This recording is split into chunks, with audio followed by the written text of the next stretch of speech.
नमस्कार जय नेपाल तपाईहरु सबैलाई स्वागत छ युट्युब च्यानल बीजे एन्ड ब्रोजमा। आजको दिन झरी परोस् या आकाशै झरोस् हामीलाई बाल छैन। हामी सबैजना जाँदैछौँ बारबिक्युको लागि। असाध्यै झरी परिरहेको छ, तर आजको दिन हामी साथीभाइको दिन, हाम्रो नेपाली समुदाय, हाम्रोमाझमा बस्ने नेपाली समुदायको दिन। आज कसैले हामीलाई रोक्न सक्नेवाला छैन। हाम्रो यात्रा सुरु भइसकेको छ। अब हामी जाँदैछौँ पाकी क्याम्चोमा र यो कार्यक्रम, यो आजको दिन जुराइदिएको चाहिँ एभरेस्ट फुजी सोसाइटी हामामाचुले हो।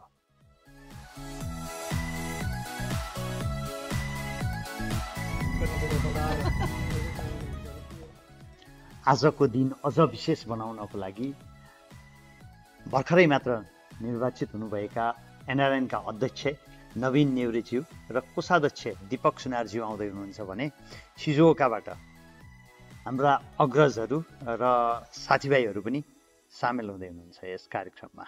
देख्न सक्नुहुन्छ यस्तो झरीमा पनि सबैले मिलेर काम गरिराख्नु भएको छ। कसैले ग्रिल तयार गर्दै हुनुहुन्छ, कसैले कुर्चीहरू मिलाउँदै हुनुहुन्छ। यो हो युनिटी इज पावर भनेको।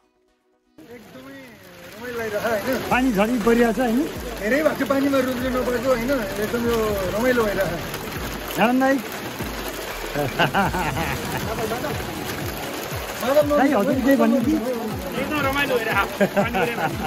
दिस इज रमाइलो हैन, पानी पर्छ रमाइलो है। के छ विचार? यो रमाइलो नि एकदम अविस्मरणीय छ। नर्मल बारबिक्यु भइरहन्छ हैन, घाममा त जम्ले नि अनि तिरपाल टाङ्गेर सकियो गरे हैन। सक्यो सब, हाम्रो तयारी पुरा भइसकेको छ हैन।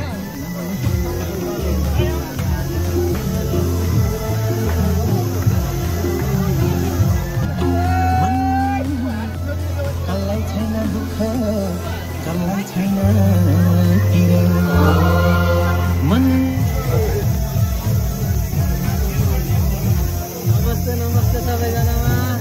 चिकन बोलिँदैछ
धेरै रमाइलो भयो।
एसोसिएट पुलिस सोसाइटीका अध्यक्ष विशाल शर्माजीलाई आसन ग्रहण गर्न हार्दिक अनुरोध गर्दछु।